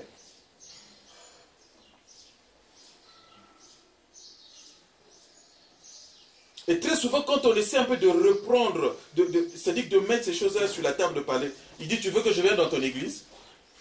Mais tu veux que je vienne prier ton Dieu? Non, le Dieu là n'est pas pour quelqu'un. C'est notre Père, c'est notre Dieu. Il est le Dieu de tout le monde. Quand il a créé l'univers. Il nous a fait à son image et à sa ressemblance. Donc nous, au jour d'aujourd'hui, si on vous le parle, ce n'est pas pour que vous venez à nous. Non, mais c'est pour que chacun de nous comprenne qu'il y a un Père qui nous a tant aimés, qui est amour, que ce Père-là veut que tout un chacun de nous soit sauvé. C'est d'abord de nous reconnecter avec lui, de nous donner, c'est-à-dire de lui donner notre vie, c'est-à-dire que l'âme de tout un chacun de nous. Bien aimés, mes frères, réalisez au jour d'aujourd'hui, qu'au jour d'aujourd'hui, si chacun de nous, moi, je suis là, hein, en sortant là, je peux tomber, je suis mort. J'irai où? Gros point d'interrogation. Hein? Mon âme ira où? J'ai été rebelle avec mon père. Pensez-vous que mon père va me recevoir? Non. Hein? Mais déjà, dès qu'il va entendre que mon fils est tombé, c'est lui le premier. D'abord, il ne permettra même peut-être pas que je tombe. Lui-même, il dira, mon fils, non, écoute, le temps est arrivé, viens. J'ai besoin de toi. Mais puisque je suis hors de la maison, on vient m'appeler, ton fils est tombé. Il est déjà tombé. Donc il faut qu'on soit dans la maison de notre Père, pour que le Père veille sur nous. À chaque fois que nous allons marquer un pas, notre Père contrôle, il saura. Et il nous dira que le pas que tu veux mettre là, c'est pas bon. Il va te dire là où tu veux aller, c'est pas bon. Voilà ce que moi j'ai prévu pour toi. Voilà là où tu dois aller. C'est le moment que chacun de nous se repente et que se remette au pied du Père. Repartons auprès de notre Père. Abandonnons-nous auprès de notre Père. Lui seul le saura pour le destin de tout un chacun. Il est capable aujourd'hui de changer la vie de tout un chacun. Les difficultés dans lesquelles nous sommes et que vous êtes aussi, Dieu est capable. Vous connaissez l'histoire de l'enfant prodigue. Cet enfant-là qui a dit à deux fois à son père, donne-moi ma part de richesse. Je vais partir. L'enfant est parti. Mais quand il est arrivé là-bas, il n'arrivait plus. Qu'est-ce qu'il a fait? Il est reparti auprès de son père. Le père a fait. Est-ce qu'il a rejeté? Quand nous repartons auprès de notre Père, le Père est toujours dans la joie. Donc repartons auprès de notre Père bien-aimé. Nous ne sommes pas venus pour vous dire que venez dans l'église. Non, mais ce que nous voulons que vous vous reconnectez avec le Père, créateur du ciel et de la terre, qui nous a fait à son image et à sa ressemblance. Repentons-nous des actes que nous avons posés qui n'ont pas honoré le Père. Repentons-nous des choses que nous avons faites qui ne lui ont pas glorifié. Et que maintenant, à chacun de nous, Dieu puisse retracer le chemin. Lui seul nous dira que si nous sommes sur le bon chemin, si nous ne le sommes pas. C'est ça le plus but, la chose la plus importante. Tout un chacun de vous ici, Dieu va vous dire, il va vous orienter. Les témoignages qu'ont donné frère, moi j'ai hébergé un qui est parti d'ici du Maroc. Il a traversé il est tombé en Espagne. Espagne, après ils sont rentrés en France. C'est un Ivoirien. Moi je suis Congolais du Congo-Brazzaville. Mais c'est un Ivoirien. Il est venu, il avait tout, il avait des cheveux, des locks, tout ça. On vient me voir, ils sont venus, mais ils viennent d'arriver de l'Espagne, ils n'ont pas de papier, tout ça. Là où ils étaient, c'était chez sa belle tante. Sa belle tante était un policier. Il dit, moi je ne peux pas recevoir des immigrés chez moi. Moi je suis policier, je travaille à l'aéroport. Déjà moi j'arrête les gens pour les faire, mais maintenant moi on arrive à comprendre que j'ai des immigrés chez moi. Ils étaient trois. Ils me l'emmènent chez vous. Je dis, mais nous tous nous sommes venus dans ce pays-là, on n'avait pas de papier. Les gens nous ont reçus. Qu'est-ce que je fais? Je ne peux que le recevoir. Je l'ai pris. Je lui ai dit, mais écoute, nous tous nous sommes venus dans ce pays, on est arrivés comme ça. Il y a des gens qui nous ont reçus aussi, qui nous ont aidés. Et je lui ai dit, moi ma vie, elle est en Christ. C'est ce que je lui ai dit. Ma vie, elle est en Christ. J'ai déjà accepté Jésus comme Seigneur et Sauveur. La maison que tu vois là, c'est une maison de prière. Ici, tu vas fouiller dans toute la maison, tu ne verras pas de l'alcool ici.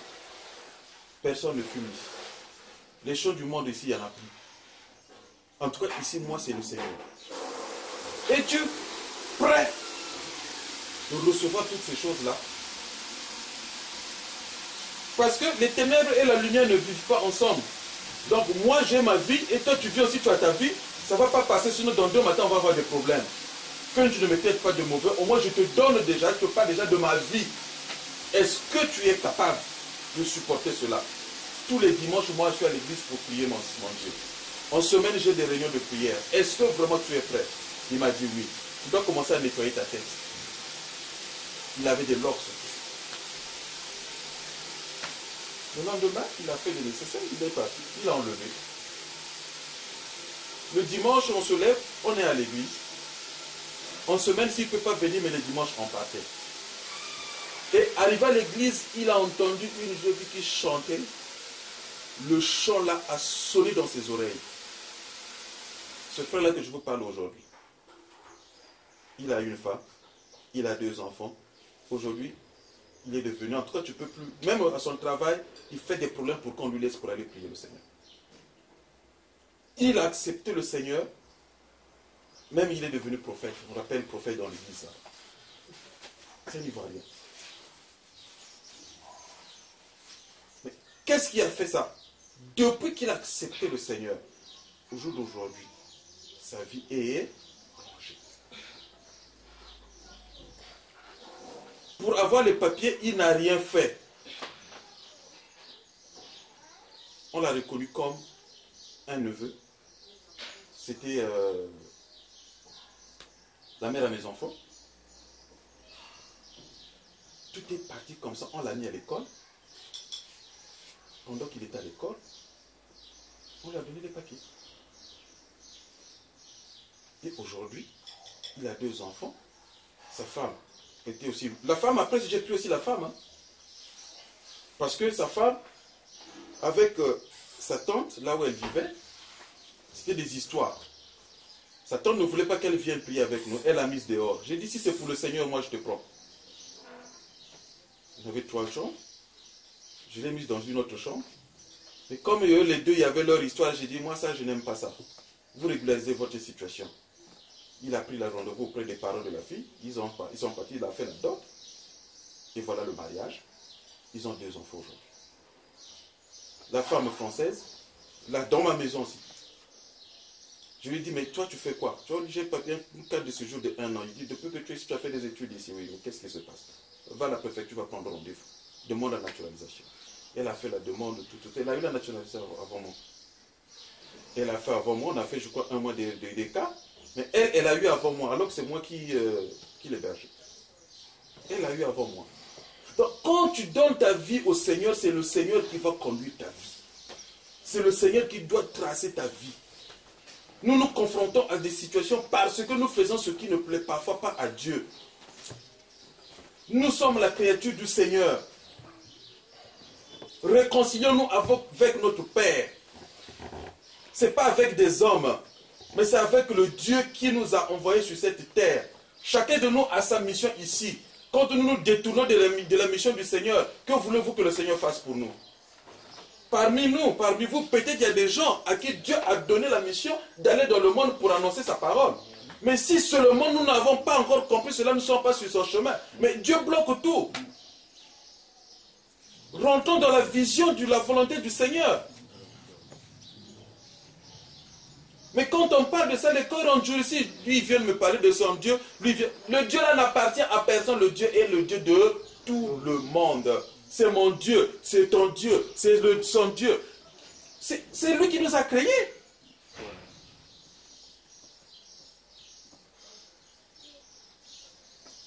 C'est lui qui nous a créés, mes frères.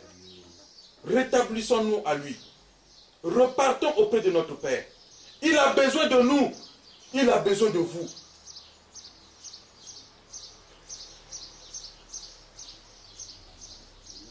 Nous, on n'a pas durci notre cœur. Vous savez combien de fois, moi, mon père était pasteur. Mais je vous dis, du temps que je suis né, jusqu'au temps où je n'ai pas accepté le Seigneur, si je vous parle de ma vie très chaotique. Très chaotique. Je ne voyais pas le bout du tunnel. La seule chose que Dieu m'a fait, la seule grâce que j'ai eue, c'est qu'il avait permis que je quitte le pays, le Congo, pour arriver en France. Et je dis que c'est lui. Si ce n'était qu'au Congo, aujourd'hui, je ne pense pas peut-être que... Mais dès qu'il m'a envoyé en France, c'est là que j'ai commencé à voir les choses. J'ai dit, mais qu'est-ce qui se passe? Et je dis, non, il y a un problème dans ma vie. Je suis reparti auprès du Seigneur. Il dit, mais toi tu dis que tu es mort, je suis ton père. Qu'est-ce qui prouve que moi je suis ton père? Regarde la vie que tu mènes. Il a tracé ma vie. Regarde par là où tu passes. Regarde ce que tu fais. J'ai dit, Seigneur, pardonne-moi. À partir d'aujourd'hui, ma vie est à toi. Bien aimé, là ma vie a commencé à changer. Ma vie a commencé à changer. Jusqu'aujourd'hui, je n'ai plus regardé derrière. Depuis que je lui ai dit oui, il y a les hauts et il y a les bas. Mais en tout cas, ma foi n'a jamais baissé. J'ai eu les hauts et les bas. Mais ma foi en Christ n'a jamais baissé. Depuis que je lui ai dit oui jusqu'aujourd'hui. Et quand je veux faire quelque chose, je lui demande la volonté. Si je dis, Père, je veux faire ceci. Si je trouve que ça ne va pas, je ne fais pas. Ça me fait au jour d'aujourd'hui 18 ans que je suis en France. Je ne suis plus encore retourné chez moi. Chaque fois que je dis je veux repartir en France, je ne vois pas clair. Au Congo. Au Congo plutôt. À chaque fois que je dis je veux retourner en France, en tout cas je ne vois pas clair. Je dis Seigneur, que ta volonté soit faite. Mais dans d'autres pays, je suis déjà allé. Je suis déjà allé au Cameroun, en Côte d'Ivoire. Mais voici aujourd'hui au Maroc. Et ce n'est pas chez moi.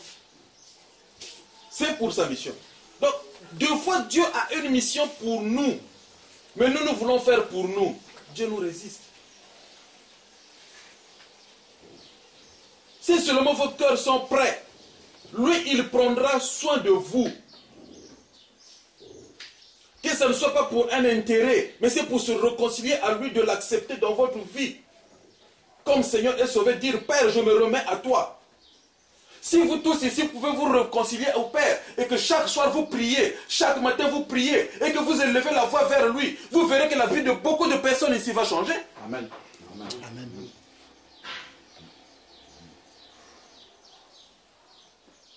Qui vous élevez ici? Qui vous adorez ici?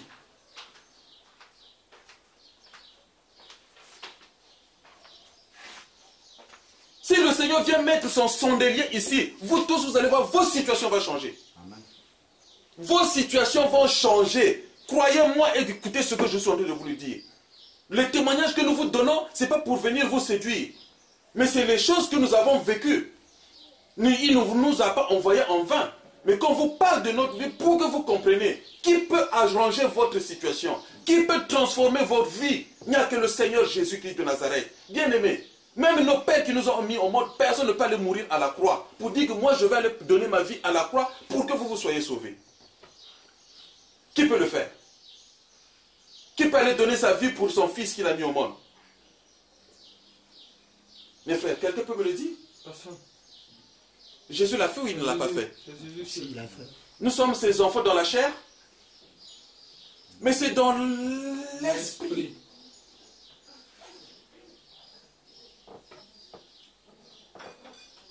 Donc, quand nous acceptons le Seigneur Jésus qui nous a bien aimé, tel que vous êtes ici, si vous fléchissez, à partir d'aujourd'hui, je vous donnerai mon numéro de téléphone. Si vous commencez à implorer le Seigneur Jésus ici, vous allez voir comment est-ce que vos vies vont commencer à changer ici.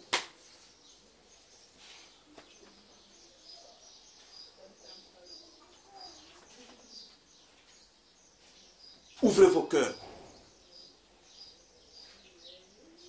Tournez vos regards vers lui.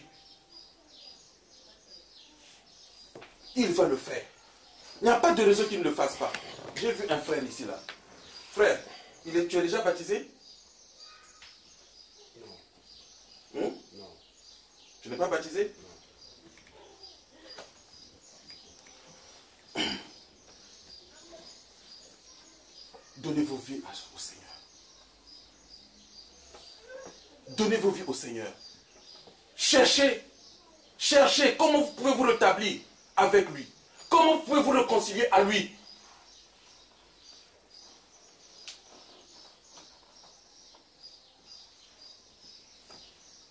Il n'a jamais abandonné quelqu'un. Vos parents vous envoient de l'argent? Hein? Non. Ils vous nourrissent? Non. Vous nous avez déjà vus? Non. Qui a déjà vu un de nous ici? Parmi nous trois qui sommes là. Lui, il vit avec vous ici. Vous nous avez déjà vus? Nous nous sommes arrivés ici hier. Nous voici aujourd'hui, nous sommes venus vous voir. Mais vous pensez que nous sommes venus vous voir par nous-mêmes? C'est au nom du Seigneur Jésus de Nazareth. Parce qu'il veut vous parler. Ce que nous sommes en train de vous dire, c'est lui qui vous le dit.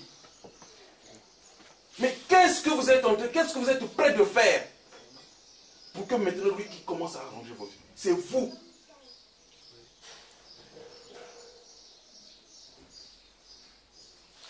Réconciliez-vous avec le Seigneur. Repentez-vous. Moi, j'ai fait une repentance.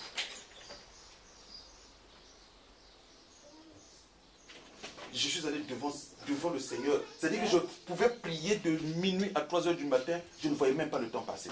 Parce que tellement l'amertume, il y avait des problèmes dans mon cœur. Quand le Seigneur s'est révélé à moi, j'ai dit non, mais je ne... C'est-à-dire que j'avais même honte. Je dis, mais comment je peux me présenter devant toi tel que je suis? Je me suis réveillé. J'ai pu mon nez à Dieu. Mais quand c'est comme... Donc, les choses commençaient à se faire comme ça. C'est le Seigneur. Réconciliez-vous avec le Seigneur. Donnez vos vies au Seigneur. Il va commencer à transformer la vie de tout un chacun. Je lance un dessein. Abandonnez-lui. Abandonnez-vous dans ses mains. Que lui qui le trace. Comme ainsi le dit le frère. Peut-être que toi, au pays, je ne dis pas que retourner au pays, mais je te dis comme ça. Peut-être qu'il avait un destin pour toi au pays. Mais voilà, on s'est détourné de la vision du Seigneur. Arrivé ici, on est bloqué. Peut-être que c'est par le pays qu'en fait, un jour, Dieu allait ouvrir une porte pour que tu partes. Voilà, on est venu ici. Mais il n'y a que lui qui peut se révéler à vous pour vous dire ce que vous devez faire. Mais tout cela, c'est dans la prière. C'est en se réconciliant, en se remettant en lui. Quand un enfant repart auprès du Père, le Père va dire, bon, maintenant tout le temps que tu as passé dehors, qu'est-ce que tu as appris? J'ai appris la menuiserie. Bon, tu veux quoi? Que je te mette un atelier de la menuiserie? Il dit, bon, mais moi, ce n'est pas le projet que j'avais pour toi de la menuiserie. Moi, je veux que tu ailles à l'école pour être comptable. Il te met à l'école. Et une fois que vous allez remettre vos vies devant le Seigneur, c'est-à-dire qu'il va le retracer la vie de tout un chacun. Il va vous réorienter. Ceux qui vont partir, vous allez partir. Mais réconciliez-vous avec le Seigneur.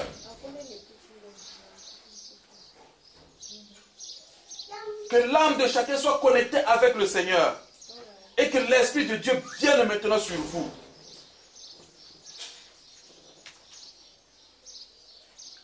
La parole de Dieu nous dit dans Acte 10, l'histoire de Corneille. Mais les gens qui étaient auprès d'un homme de Corneille qui écoutait la parole de Dieu, mais ils n'avaient pas encore été baptisés. Mais rien que la parole qu'ils ont écoutée, la parole a touché leur cœur. Ils ont tous accepté Jésus. Et ils ont accepté le Seigneur du cœur sincère.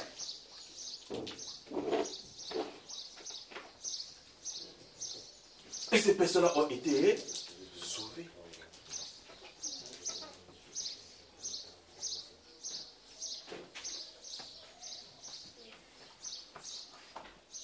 C'est le Seigneur qui peut faire quelque chose dans vos vies. Acceptez-lui de tous vos cœurs. Et lui, il changera aussi vos vies.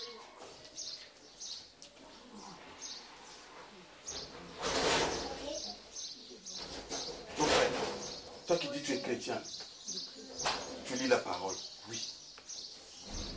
Tu es né de nouveau? Est-ce que tu es né de nouveau? Est-ce que tu es baptisé? Non. C'est la question que je voulais juste vous poser, monsieur. Qu'est-ce qu'il nous faut maintenant à nous qui n'avons pas encore été réunis ou la renaissance? Je ne sais pas comment vous appelez. Il faut baptiser. Il faut que vous acceptez le Seigneur Jésus comme Seigneur et Sauveur. En vous baptisant. Vraiment de l'accepter. C'est-à-dire que le baptême ne doit pas être seulement parce qu'on vous l'annonce, on vous plonge dans l'eau et c'est fini. Mais de votre cœur, il faut qu'il y ait la circoncision du cœur, que vous sachiez que ce que vous êtes en train de faire et que Seigneur Jésus-Christ de Nazareth vous prend. C'est-à-dire abandonner maintenant les choses que vous avez faites sans la volonté du Seigneur et qu'après ce baptême-là, qu'une nouvelle vie vienne en vous qui va vous conduire dans la lumière sainte, qui va apporter la transformation dans vos vies. Les Écritures nous le disent. Jésus-Christ de Nazareth, vous savez, quand Jésus est passé par les eaux du baptême, la parole de Dieu nous dit que l'Esprit de Dieu est descendu en signe de colombe et posé sur son nez. Et quand Jésus a reçu cet esprit, c'est là où il a commencé à marcher. Les miracles ont commencé. C'est-à-dire qu'il allait dans le désert. Et quand il allait dans le désert, 40 nuits, 40 jours, quand il est sorti, Jésus, c'est-à-dire que tout ce qu'il a fait aujourd'hui en disant la parole de Dieu, aucun homme ne peut le faire. Si ce n'est par son Esprit Saint. Si ce n'est celui qui est avec Jésus. Donc, il faut accepter, naître de nouveau. C'est ce que nous avons fait. Plusieurs le font aujourd'hui. Le frère a donné son témoignage. Le frère aussi a donné, chacun de nous, le frère aussi a son témoignage. Mais comment on peut dire qu'aujourd'hui, je suis avec Christ, mais si vraiment, je ne suis pas né de nouveau. Nous connaissons l'histoire de Nicodème, dans Jean 3. Jean chapitre 3. Nicodème, pourtant il disait qu'il lisait la parole, il était docteur. Mais Jésus-Christ lui a demandé de naître de nouveau. Et cette nouvelle naissance, c'était quoi? Il fallait qu'il soit baptisé d'eau et qu'il soit baptisé du quoi? D'esprit. Saint-Esprit.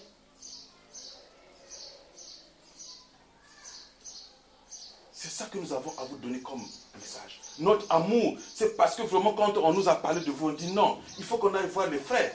Il n'y a qu'une seule personne qui peut les aider dans la situation dans laquelle ils sont. Ce n'est que le Seigneur Jésus. On va leur parler du Seigneur. Pour que le Seigneur vraiment pour leur sorte dans la situation dans laquelle ils sont. Il n'y a que lui qui peut vous sortir dans cette situation-là.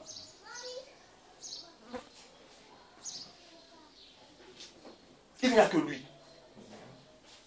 Est-ce que vous êtes prêts aujourd'hui d'accepter le Seigneur Jésus de Nazareth comme Seigneur et Sauveur? Oui, moi je suis prêt.